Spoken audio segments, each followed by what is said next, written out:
Y2J, thanks for joining me on Wrestling Love. All right, Jeff, the blind ref, if you're like any other kind of pro wrestling referee. Blind. Chris, the first thing I wanted to talk with you about was WWF Armageddon, which is going down this coming Sunday night on pay-per-view, where you're going to be taking on Kane in a last man standing match. Now, arguably one of the best matches from this past year in the WWF was your previous last man standing match on pay-per-view, which took place with Triple H. Can you maybe give us a preview of what we can expect from you this weekend?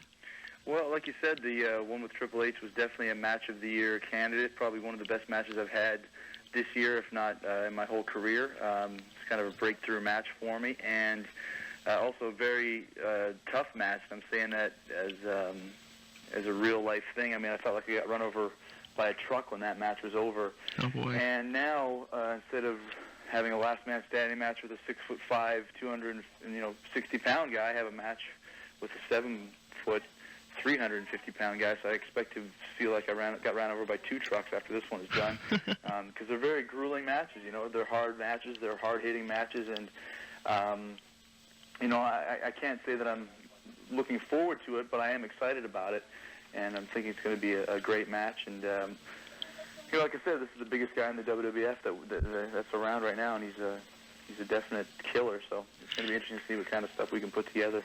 Now, it's now been over a year since you first appeared on WWF television, where you found success on many different levels. How would you personally rate your first year with the WWF? Are you satisfied with everything that's happened to you thus far? Oh, most definitely satisfied. I mean, there was a little bit of a growing period, a little bit of getting to know you period. Everywhere that you wrestle, in every country and every company has a different style. And the WWF is probably the hardest style. It's the most hard-hitting, and it's also the best style that I've ever wrestled in.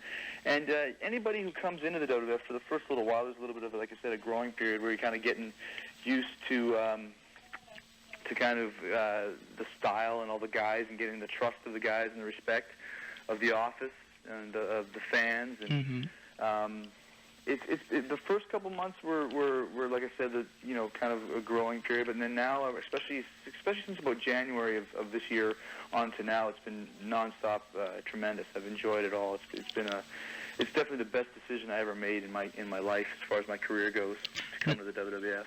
Now, can you comment on why you left WCW in the first place for the WWF? Well, I mean, you can just watch the show and you can see the reasons why. Just watch WCW and you can see it. Basically, there's no direction, there's no boss, there's no organization, and it's just a bunch of guys there who some try, some don't, but I don't think a lot of the people really care, and that's a crime. In WWF, we all know who the boss is. Vince McMahon is the boss, and what he says goes. And what he says is the final word, and that's it. What he says goes, like I said, and as a result of that, everybody from the merchandisers to the lighting crew to the wrestlers to the front office all work towards the same thing, and that's having entertaining, exciting product. Now, do you have any regrets whatsoever for having left WCW thus far? No, the only thing I ever missed about WCW were my friends that were there, and now most of them are in WWF now, as it is. So I have absolutely zero regrets. I can honestly say that everything is better in the WWF than WCW. I'm talking everything. Now, there isn't one thing I can think of in WCW that's better or more organized than what's in the WWF, and that's the truth. Now, Y2J is obviously one of the top characters in all of pro wrestling today. What do you think it is about yourself that makes you so over with today's wrestling fans? I think people can relate to Y2J because they know that Y2J doesn't seem to take himself too seriously. And it's all about entertainment nowadays. And I think that this character can entertain on the interviews, on the microphone, and also entertain inside the ring. And the people know that they're always going to get 100%. They're going to get a lot of creativity, and they're going to get something different and original from Chris Jericho. Now, in the WWF, do you have a lot of input into how your character is developed and presented on television? Yeah, I mean, the writers there and Vince McMahon have a good feel for what Y2J does, especially now over the last couple months. I've gotten a lot of, I think I've really fleshed out the character a lot since I started working with Kane, kind of more tenacity and more of like a never say die attitude. And we've seen a more vicious side of you over the last little while. Yeah, exactly, and it kind of appeared over the summertime when I was working with Triple H, and now it's kind of appearing again. I've always worked with, in companies where I was one of the bigger guys, and always worked with guys my size or smaller. Now working with the bigger guys, it kind of opened up a new side to my character, which I enjoy, and I'm glad to find this new side. And I think it's improved quite a bit now, and there's only nothing but more improvement to come. I took a character that was good, and I'm constantly refining it and changing it to make it better. Do you write all of your own promos? Yeah, so I got kind of sidetracked there. Do I write all my own promos? There was a time when I wrote 100% everything. Now there's a really good writer by the name of Brian Gewirtz, who's in the WWF. Okay. Who also has a really good feel for what Y2J would say and what he would do. And now we collaborate on a lot of stuff. So I probably write 60 to 70% of my stuff now, whereas before I wrote 100%. So it makes it a lot easier to have another creative mind working together. Now, I know you guys recently returned from a successful show in the UK. Did you guys have a good time overseas? Yeah, it's always fun to go overseas because we don't go there too often. It's like once every 6 months, once every 7 months. So the fans are always very vociferous and very responsive to what we do, very loud and crazy, and that makes it so much easier. It's a difficult trip because we go over there, get there, wrestle, and pretty much leave all in one day. So it's a little bit hard on the body, but when you get in there and the fans are reacting the way they are, it makes it worthwhile. I enjoy it. I like going over there. I've always enjoyed traveling, and I spent so much time in Japan and Mexico and places like that I kind of miss the long trips once in a while, so it makes it fun to go over there. So it sounds like you're looking forward to going back there next year. Yeah, I am.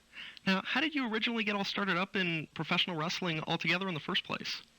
Well, I was a wrestling fan when I was a kid. I used to go watch wrestling with my grandma and used to go watch wrestling with my family, my father, and everything like that. And I just decided when I was about 14 or 15 that that's what I wanted to do.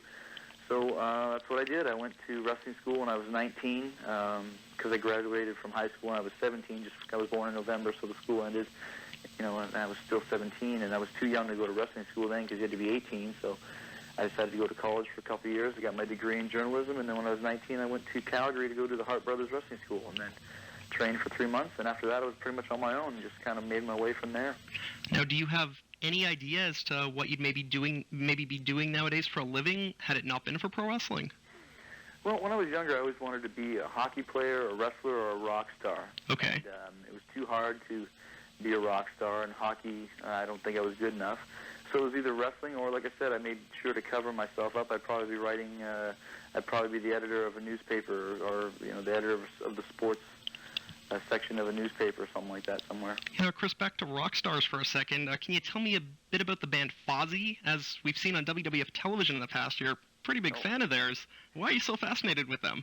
Well, I mean, Fozzy's a tremendous band. They've been around for 20 years, and I first saw them when I was in Japan in '91, and I became kind of enthralled with the band and the lead singer, Moon Goose McQueen, the most influential and legendary, incredible lead singer of all time.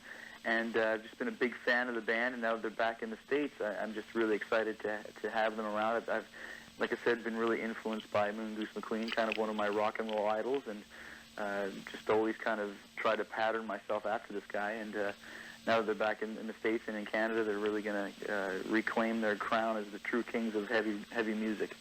So Moon Goose has been one of your role models then? Yes. Chris, I really appreciate your time. Is there anything else you want to say before I let you go? No, just also not only am I looking forward to going back to England, but also looking forward to coming back to Canada.